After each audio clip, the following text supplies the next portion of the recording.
en Contacto Directo.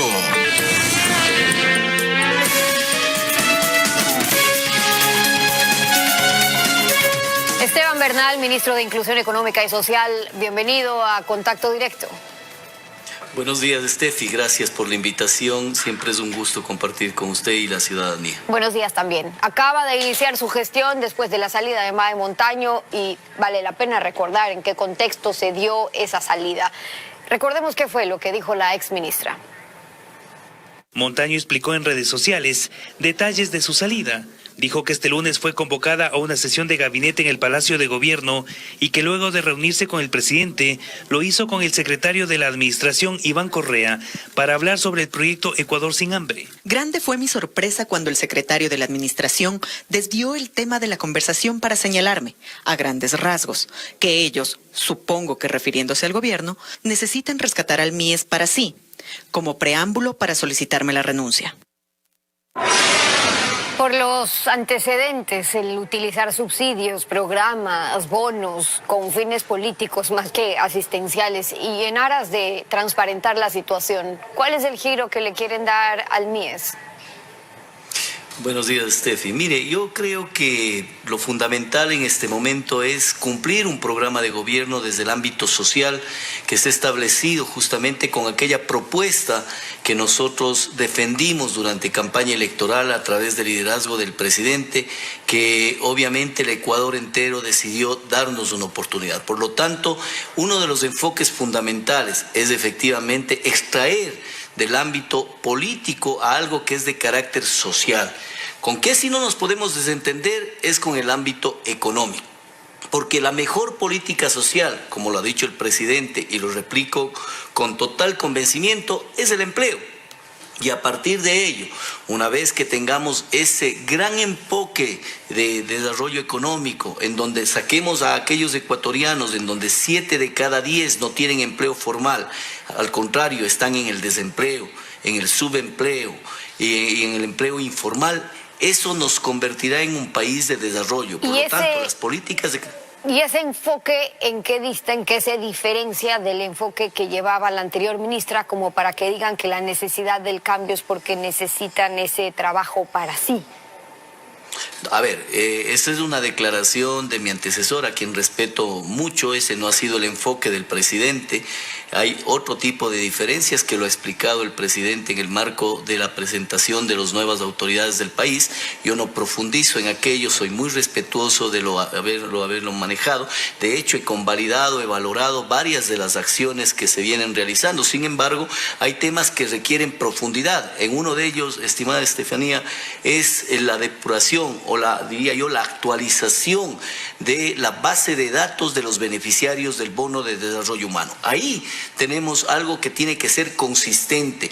Todos los 14 años que vivimos, sumado a la pandemia, que aún la venimos peleando y que la hemos logrado enfrentar con un programa de vacunación con profundidad que hicimos en el gobierno del encuentro, nos va a permitir esa salida emergente que requerimos frente a una dificultad económica. Más de 1 millón de ecuatorianos más se han involucrado en esta línea de la pobreza y pobreza extrema. Por lo tanto, nosotros tenemos la responsabilidad de convertirle al Ministerio de Inclusión Económica y Social en aquel abrazo social del gobierno del encuentro. Y eso sí es algo de lo que les corresponde o se deben responsabilizar en relación a los fines, hacia dónde van a destinar ese gasto social. El presupuesto para su sector bordea los 1.600 millones de dólares. Casi todo se va prácticamente en bonos. ¿Se va a poder cumplir con esos 1.600 para su presupuesto? Pero por supuesto, hay que tener varias aristas que arreglarlas en este proceso. Como ministro de Inclusión Económica y Social y por disposición del señor presidente, el primer enfoque que estamos trabajando desde el minuto 1 en que me posicioné como nuevo ministro es en aquella aplicación, en aquella depuración de la base de datos. Porque, Steffi, existe gente que cobre en este momento el bono, pero que no es aquella que debería ser beneficiaria. Y por el contrario, existe miles millones de ecuatorianos que tienen que incorporarse a este proceso. A este Le voy a abrazo preguntar social en un del minuto gobierno del sobre pueblo. eso, pero antes, para dejar claro sobre no solo el financiamiento, sino el presupuesto. La exministra había dicho que recibió este ministerio con un hueco financiero de unos 300 millones de dólares. Ahora, tienen los recursos que han recibido de organismos internacionales, principalmente el Fondo Monetario. ¿Podrán ser destinados directamente a gasto social, a subsidios que sí lo reconoce, que sí lo permite, en este caso como los bonos? Por supuesto. Aquí le hago una referencia rapidísima sobre el particular. Cuando el presidente posiciona ministros, no posiciona administradores de los fondos existentes. Posiciona líderes y lideresas que encuentren alternativas de financiamiento. Existe dificultad económica en todas las carteras de Estado y en lo particular mi vida de administración pública así lo demuestra. Hay que incorporar fondos de cooperación internacional, hay que incorporar a la empresa privada y por lo tanto esa brecha económica que lo tenemos todos en el sector público, producto de lo ya mencionado hace un momento, tiene que ser y va a ser una de mis principales ejes, el pilar fundamental de verificación del cumplimiento de los objetivos planteados. Entonces, 1.600 millones de dólares es la meta, pero y más si es que se consigue ese financiamiento de organismos internacionales. Ahora, son 1.400.000 personas que están recibiendo el bono, pero hay que hacer una depuración, es lo que usted dice. Primero, porque en la práctica está jugando el mensaje político, es decir, el gobierno le apoya con un bono, si usted vota por nosotros, sigue recibiendo un bono. Hay 1.400.000 electores, una elección la ganan con un poco más de 2 millones. ¿Cómo proponen hacer esa depuración para que puedan recibir los que realmente necesitan? Porque el enfoque del gobierno no es, Steffi, mantener la línea de la pobreza o la pobreza extrema. Al contrario, el enfoque del gobierno tiene una connotación estructural, es decir, sacar de la línea de la pobreza y pobreza extrema a aquellos ecuatorianos que han sufrido demasiado en el Ecuador. Y por lo tanto, la generación de empleo como parte de la política estructural del gobierno es fundamental. Y en ese contexto, para nosotros, depurar la base de datos significa que aquellos ecuatorianos que no están siendo beneficiarios se incorporen, aquellos ecuatorianos que producto de la crisis económica o de la pandemia se incorporen y sean beneficiarios de este bono de desarrollo humano. El clientelismo con el que se manejó los últimos 14 años en función de este apoyo, de esta política social, es desdesterrado de este gobierno. Y por lo tanto, ese enfoque del juntos lo logramos, lo tenemos que hacer con todos los actores y beneficiarios. En este sentido, por ejemplo, una de las primeras acciones que estamos pensando implementarlos, porque usted comprenderá que estamos en un proceso de incorporación dentro del Ministerio de Inclusión Económica, sin perjuicio de que se desarrollen todas las actividades de protección especial, de transferencias monetarias que viene haciendo el Ministerio. Pero decía, una de las primeras acciones es el involucramiento de los como gobiernos autónomos descentralizados parroquiales. ¿Quién más que los gobiernos de cercanía, Steffi, conoce a la gente que es beneficiaria del bono y quienes no están siendo beneficiarias aunque se lo merezcan? Es decir, trabajar con los gobiernos autónomos descentralizados para saber y trabajar esa lista de depuración. Ahora, ¿bajo qué parámetros? Y pregunto esto porque hace algún tiempo entrevistábamos a propósito de una investigación que se hizo en Harvard sobre cómo se debería medir la pobreza multidimensional. Revisábamos que a los gobiernos, claro, les interesa decir que han reducido la pobreza, pero ¿según qué índice? Según los ingresos, quien tiene un ingreso menor a $50 ya entra en el índice de pobreza extrema, pero si el que gana 51 ya no es considerado pobre. ¿Cómo van a hacer para poder sincerar los índices tal como se están manejando, las mediciones? También para saber quién está en esa extrema pobreza y quién tiene que acceder a un bono. Steffi, hay que diferenciar lo que hace el Ministerio de Inclusión Económica Social y lo que hace el registro social, que es una instancia autónoma adscrita a la Presidencia de la República. Por lo tanto, que dicho sea de paso, lo trabajamos de manera conjunta.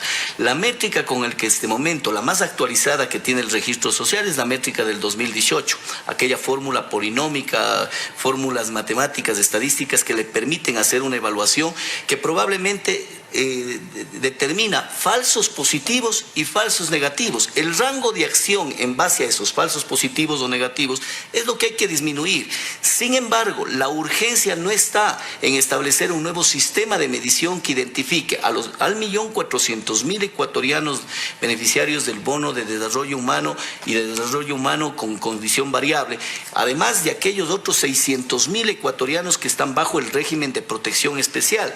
No entra en este momento este particular. Hay que dar la urgencia al caso y para ello lo que le vamos a entregar en este momento al registro social es una base de datos establecida con aquellos gobiernos autónomos parroquiales que identifican claramente a su sociedad. Quiero ejemplarizar con Claro, pero algo de mi volvemos a lo provincia. mismo, ¿cómo lo van a definir los GATS? Y esta preocupación es válida porque eso es pensando en que pueden estar recibiendo el bono quienes no, según la medición y la estadística, pero también quienes a propósito lo están recibiendo por cómo se lo ha estado manejando. Usted ha dicho, por ejemplo, que han recibido denuncias de muertos cobrando bonos, es decir, inscritos los que no tienen que estar, pero no se ha hecho público que funcionen o cómo están operando estas redes, cómo ha funcionado, cómo se ha mal utilizado el bono, de ser el caso. Correspondería entonces también una investigación para identificar cuáles serían esas mafias que usted ha mencionado, o ya tienen información.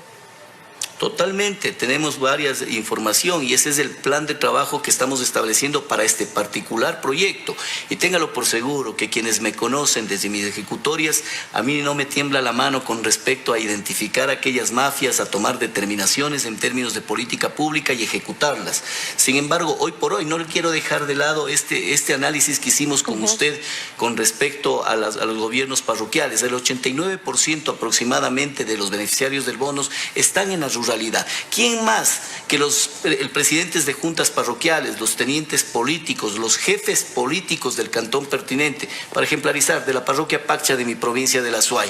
¿Quién más que el presidente de la junta o el teniente político de ella conocen quiénes son los beneficiarios? Conocen quiénes pueden no ser beneficiarios, y lo haremos de manera obviamente prudente, adecuada, con veeduría ciudadana, con veeduría de la academia, para que ellos entreguen una base de datos preliminar. Claro, y ahí es importante con quién lo hacen.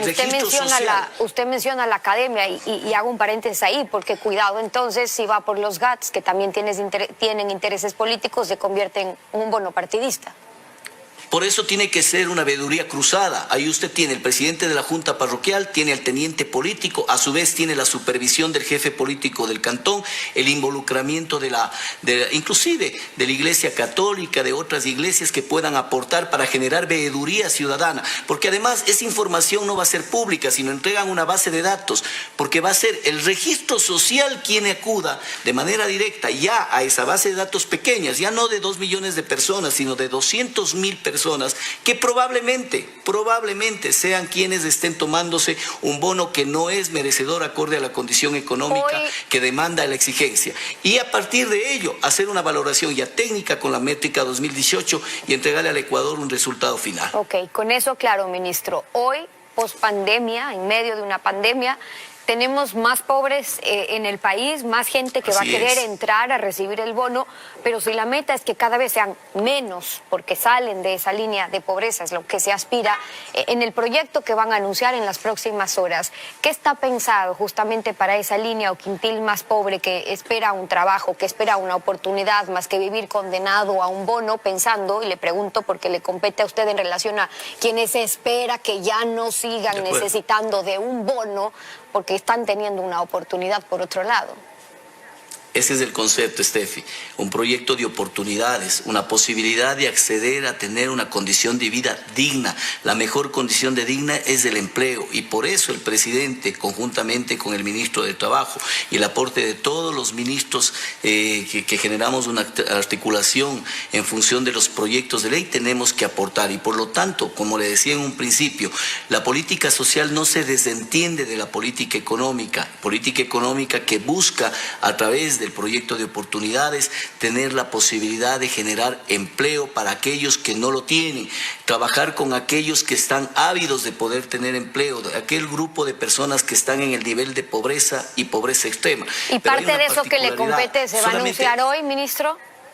Sí, mire, solamente algo particular. Eso lo va a anunciar el presidente y el ministro de Trabajo en las próximas horas. Sin embargo, algo rápido. El presidente ha dicho con claridad meridiana y así se respetará. No se reducirá un solo centavo de la aportación presupuestaria para el ámbito social. Y así lo respetaremos. Lo que haremos es una actualización, que es lo fundamental. Esteban Bernal, ministro de Inclusión Económica y Social, hoy en Contacto Directo. Muchas gracias por haber estado con nosotros. A usted, Steffi, muchas gracias. 7